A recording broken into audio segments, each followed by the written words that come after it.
진정한 감사가 시작되는 자리라는 제목으로 함께 말씀을 나누고자 합니다. 우리 옆 사람과 인사하겠습니다. 우리 함께 예배함이 기쁨입니다. 네, 함께 예배함이 기쁨입니다. 사랑하는 성도 여러분, 오늘은 우리가 추수감사주일로 지킵니다. 아마 많은 성도님께서 오늘을 준비하면서 한 해 동안 무엇이 감사했는지 또 무슨 일이 있었는지를 돌아보는 시간들이었을 것입니다. 여러분들은 지금 이렇게 이야기할 때 어떤 감사가 떠오르십니까? 저는 지금까지 인도하신 하나님께 감사했습니다 라고 말한다면은 여러분 앞에서 목사님 너무나 당연한 이야기 아닌가요? 그냥 앞에 선 사람으로서 할 수 있는 당연한 이야기, 뭐 평범하다고 생각하실 수도 있습니다. 하지만 여러분 그렇지 않습니다. 한 해를 돌아보니 교회와 가정 또 제가 일하는 공방 가운데 평탄할 때에도 어려움이 있을 때에도 주님께서 함께 하셨음을 고백하는 시간이었습니다. 성도 여러분들도 제 이야기를 들으면서 혹은 추수감사주의를 맞이하면서 아마 생각나는 감사들이 있을 것입니다. 그것이 뭔가 특별한 감사일 수도 있고 일상 가운데 평범한 일들이 감사일 수도 있을 것입니다. 오늘날 많은 사람들이 풍요로움 가운데 살아갑니다. 뭐 경제가 많이 어렵다라고 이야기하지만 우리가 먹고 싶은 것 또 가지고 싶은 것들을 얼마든지 우리가 살 수 있는 또 누릴 수 있는 환경 가운데 풍요로움 가운데 부족함이 없는 시대 가운데 살고 있습니다. 그래서 그런지 모르겠는데 감사보다는 갖지 못한 것에 대한 불평이 좀 가득한 모습이 있지 않나. 사람들 보면은 뭔가 작은 자극에도 금방 화를 내고 하는 것들을 보면은 그런 모습이 있지 않나라고 생각이 듭니다. 근데 참 놀랍게도 세상 가운데서는 너무나 당연한 일이죠. 그러나 의외라고 생각할 수 있지만 교회 안에서도 마찬가지인 것 같습니다. 이 감사에 대한 것들을 이제 이제 감사주일이 돌아오니까 묵상하다가 몇 주 전에 이제 오해손 작가님이라는 기독교 작가님이 있습니다. 그 사람의 이제 묵상글을 보았는데 어떤 사람이 감사하는가에 대한 감사에 대한 좀 묵상을 하게 되었습니다. 그래서 그 글을 소개하려고 합니다. 그래서 처음부터 끝까지 다 읽으면은 너무 시간이 길기 때문에 중간만 부분 발췌해서 여러분에게 소개시켜 드릴 텐데 이 사람은 이 오해선 작가는 편의상 교회 안에 두 부류의 사람이 있다라고 나눠서 이야기합니다. 생산자와 소비자, 뭐 좀 어색하게 들릴지도 모르겠지만 생산자와 소비자라고 표현을 하면서 글을 시작합니다. 그 일부만 잠깐 소개를 시켜드리겠습니다. 우리 신앙생활의 가장 큰 전환점은 소비자에서 생산자로 변화할 때 시작이 된다. 단순히 교회 안에서 봉사나 역할을 맡은 것을 생산이라고 착각하면 안 된다. 생산자는 생산하는 그곳의 주인이다. 남의 일을 잠깐 맡아서 해주는 것이 아니다. 생산자는 사랑하며 소비자는 평가한다. 생산자는 교회를 섬기며 소비자는 교회 안에서 자기 것이 아닌 서비스를 받는다. 중요한 건 생산해본 사람이 받을 때에도 감사할 줄 안다는 것이다. 이 글을 읽으면서 교회 안에서 감사가 사라지는 것을 이 오해선 작가의 표현을 좀 빌리자면은 생산자가 아니라 소비자로서 교회를 다니고 있기 때문에 감사가 사라지고 있는 건 아닌가라는 생각을 했습니다. 생산해본 사람만이 필요에 의해서나 압력에 의해서가 하는 것이 아니라 그 교회 활동, 종교 활동을 넘어서 성숙한 기쁨의 영역에서 감사로 신앙생활을 할 수 있는 것입니다.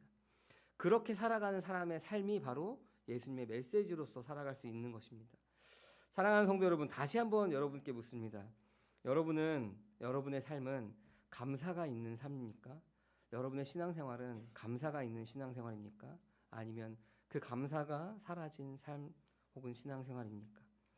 특별히 많은 사람들 교회 안에서도 감사가 사라져 있는 것이 좀 안타깝기도 합니다. 오늘 예레미야 본문에서 그 예레미야 애가 본문에서 예레미야가 묘사하고 있는 이 유다 백성의 모습들 여러분 어떤가요?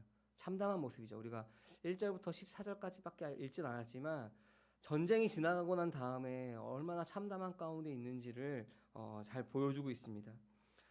저는 이 본문에서 무엇을 보았냐면은 일상이 무너진 삶이 어떤 것인가에 대한 것들을 보았습니다.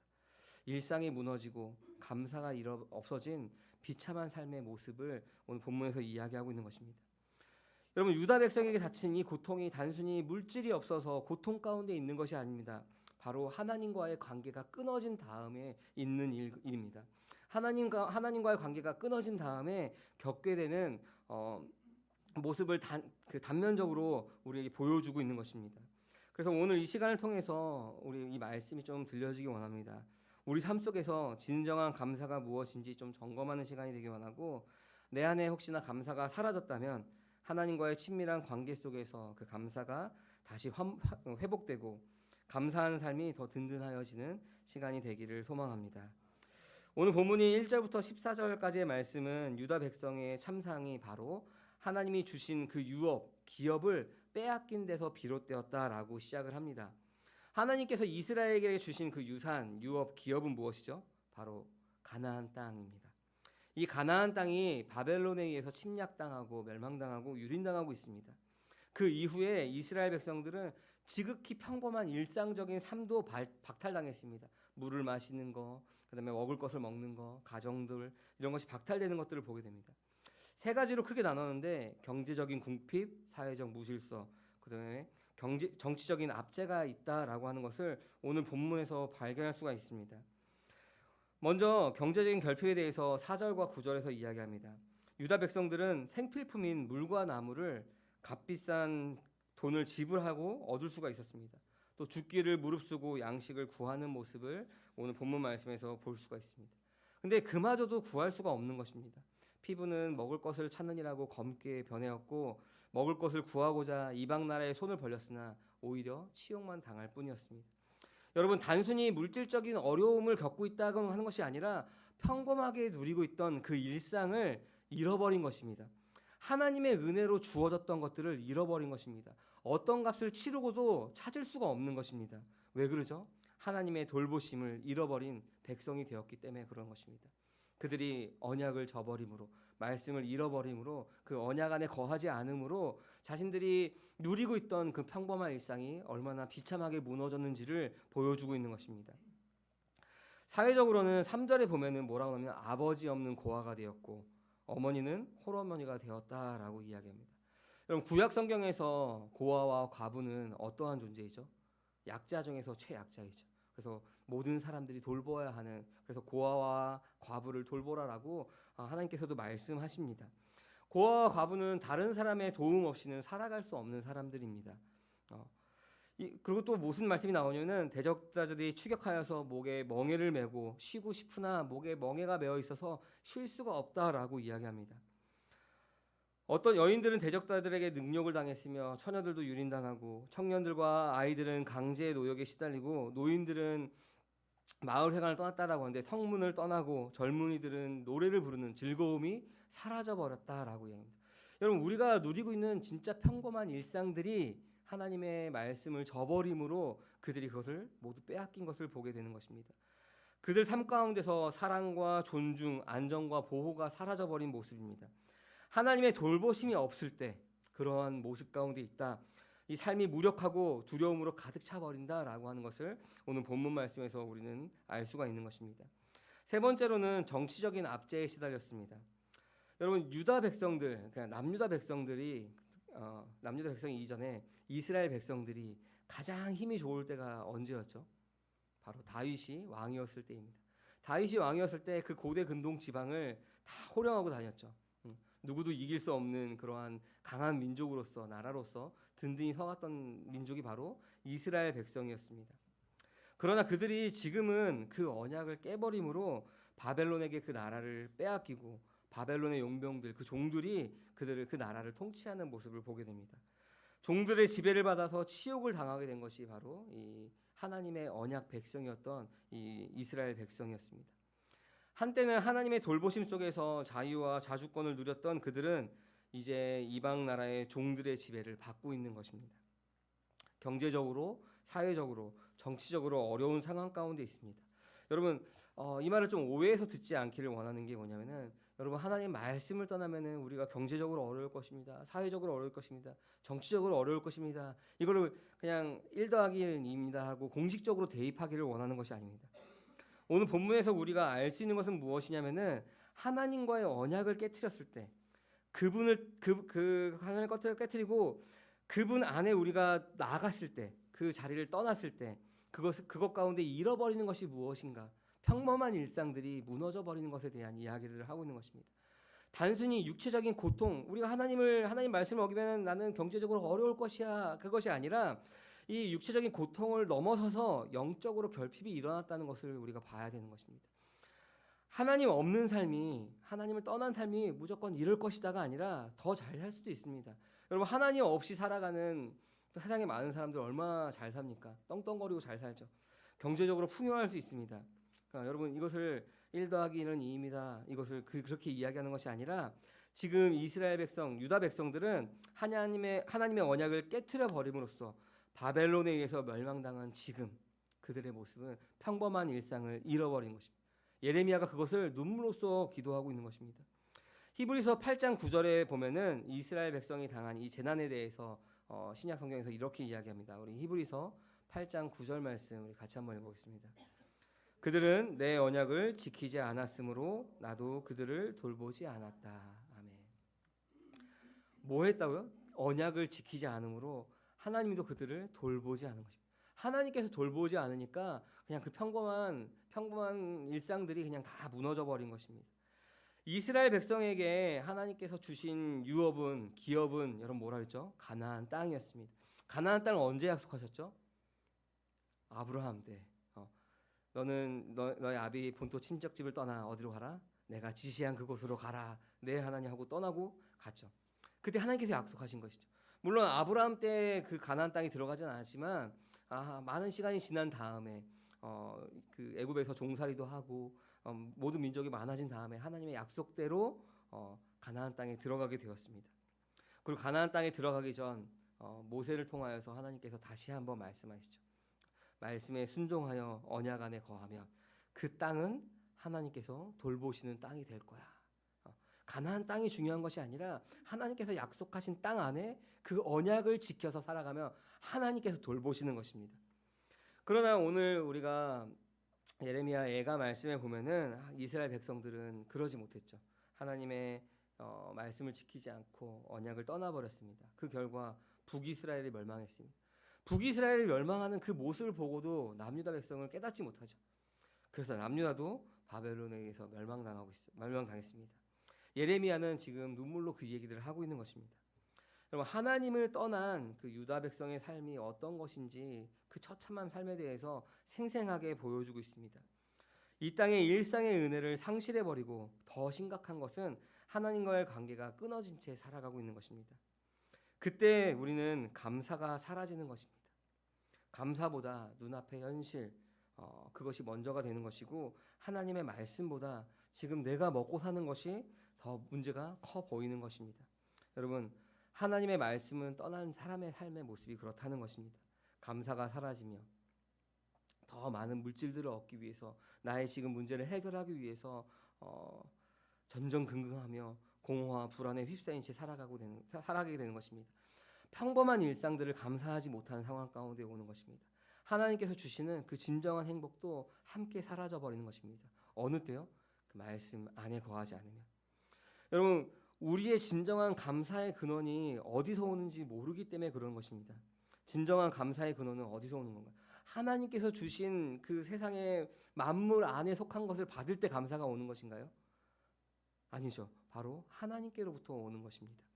여러분, 신명기 11장 11절에서 12절 말씀에서는 우리에게 이렇게 말씀하십니다. 우리 같이 한번 읽어볼까요? 당신들이 건너가서 차지할 땅에는 산과 골짜기가 많아서 하늘에서 내린 빗물로 밭에 물을 댑니다. 주 당신들의 하나님이 몸소 돌보시는 땅이고 주 당신들의 하나님이 눈길이 해마다 정초부터 섣달 금음까지는 늘 보살펴 주시는 땅입니다. 아멘. 당신들이 건너가서 차지할 그 땅이 어디죠? 가나안 땅. 그곳에는 산과 골짜기가 많아서 하늘에서 내린 빗물로 밭에 물을 댈 정도로 물이 넉넉하다는 것입니다.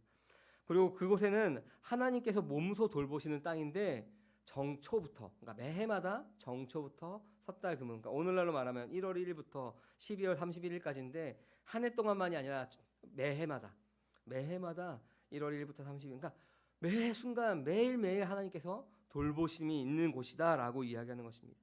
하나님께서 주신 땅에서 하나님의 돌보심을 받는 백성들은 특별히 신기하고 사람들이 막 놀랄 만한 그런 일들이 벌어지는 것이 아니라 지극히 평범하다라고 생각하는 그 일상을 누리며 살아가는 것입니다.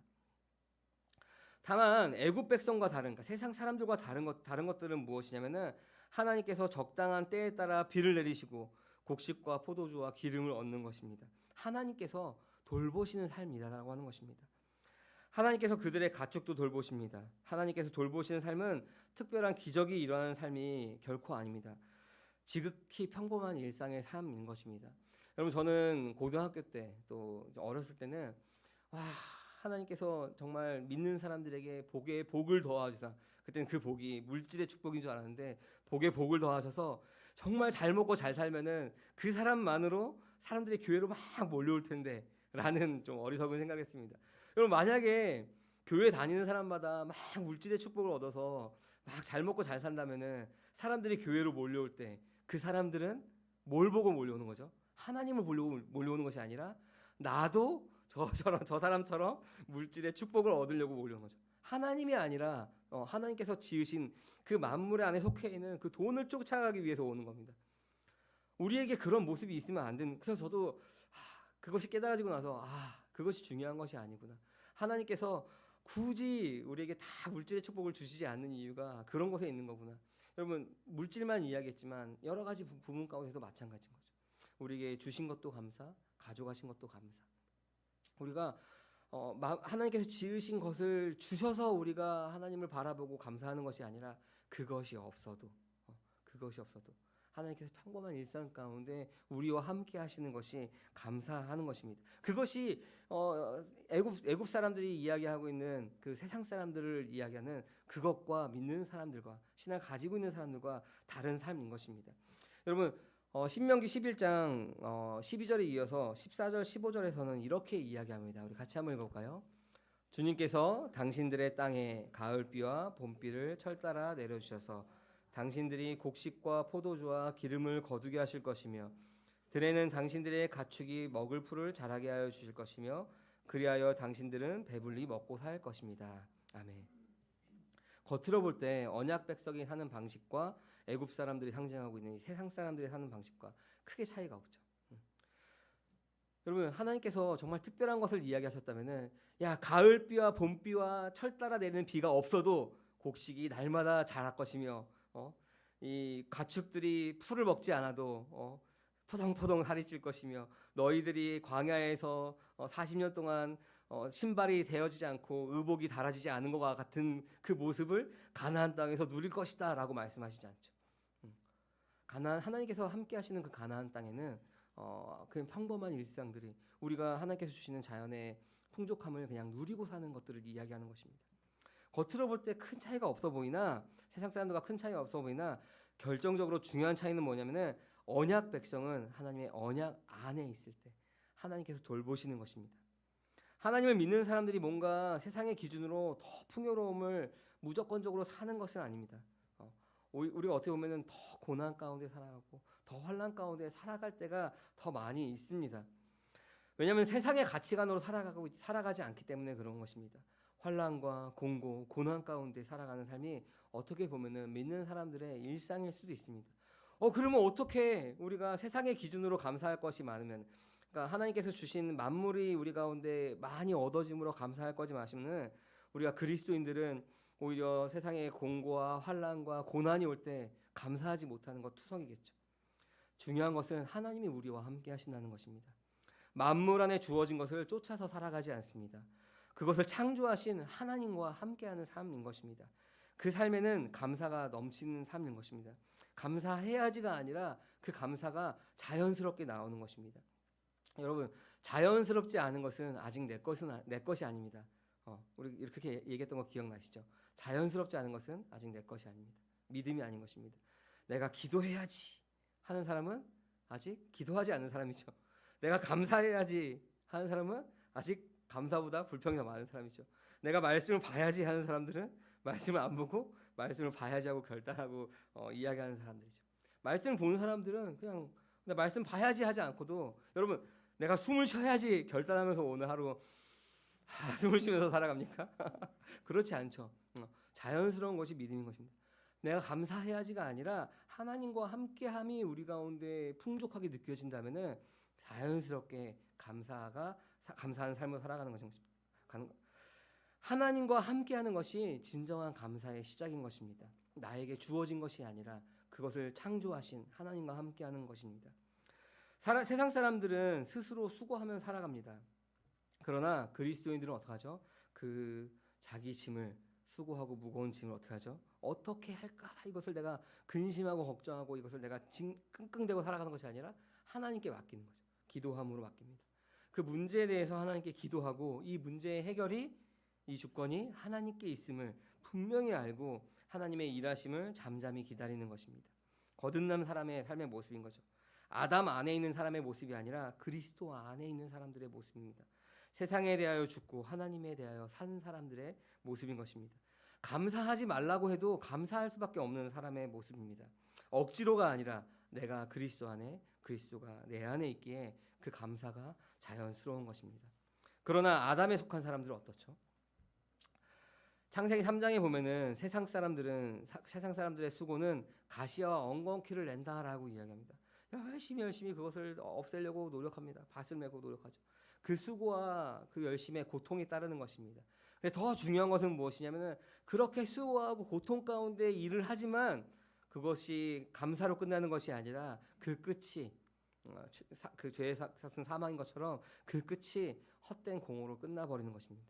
아담 안에 속해 있는 사람들은 그렇습니다. 오늘 본문 안에 속한 그 이스라엘 백성들, 여러분 참담한 모습으로 살아갑니다. 이스라엘 백성이 오늘 그 언약 백성이 하나님의 말씀을 떠나고 언약을 저버렸습니다. 그래서 하나님이 그들을 돌보시는 손을 거두어 가신 것입니다. 그때 그들은 기업을 빼앗기고 지극히 평범했던 그 삶마저도 빼앗겨 버린 것입니다. 먹고 배부르던 그들은 극심한 기근에 시달렸습니다. 가정이 해체되고 사회적 질서가 무너지고 압제자들의 손에 시달린 것입니다. 물론 하나님께서 이스라엘 백성들이 언약을 파기했을 때 단번에 심판하지 않으셨습니다.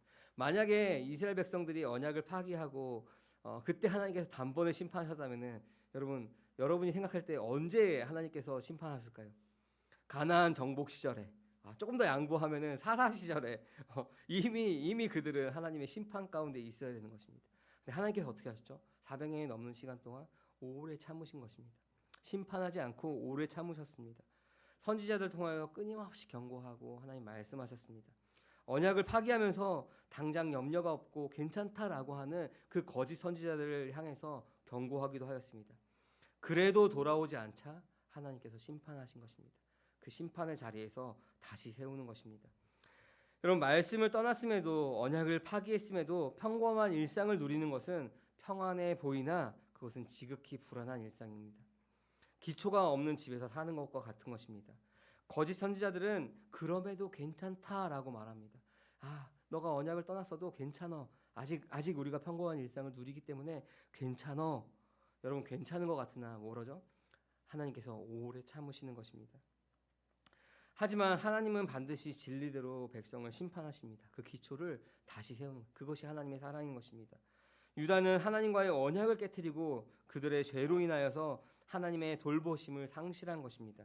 하나님의 관계가 끊어진 채 그들이 마주하게 된 그 현실은 참담한 현실이었습니다. 그들은 감사가 사라진 삶을 살았습니다. 여러분, 신약에서는 뭐라고 이야기합니까? 하나님께서 예수 그리스도 통하여서 새 언약을 주셨습니다. 그럼 우리는 옛 언약의 백성이 아니라 새 언약의 백성입니다. 지금 구약의 옛 언약 백성, 예수 그리스도가 오신 이후에 우리는 새 언약의 백성입니다. 우리는 그 은혜로 인해 하나님과의 관계를 회복하며 하나님의 돌보심 속에 거할 수가 있는 것입니다. 하나님 안에 거하는 삶은 특별히 매일매일 뭔가 기적이 일어나고 뭔가 놀라운 일들이 일어나는 것이 아니라 어떻게 보면 평범한 일상을 감사로 누리는 것입니다. 여러분, 찬양 가운데 이런 찬양이 있죠. 날 구원하신 주 감사. 거기 보면은 어떤 가사가 있냐면은 응답하신 것 감사, 거절하신 것 감사, 장미도 감사, 장미꽃 가시도 감사, 모든 것이 감사. 우리가 일상 가운데 모든 것이 감사한다라고 이야기하는 것입니다. 평범한 일상을 감사로 누리는 삶입니다. 여러분, 정말 그렇게 감사하십니까? 그것이 아니라면은 우리가 감사를 회복하는 방법에는 무엇이 있을까요? 하나님의 구원하심을 우리가 깊이 경험하는 것입니다. 그것을 계속 기억하는 것입니다.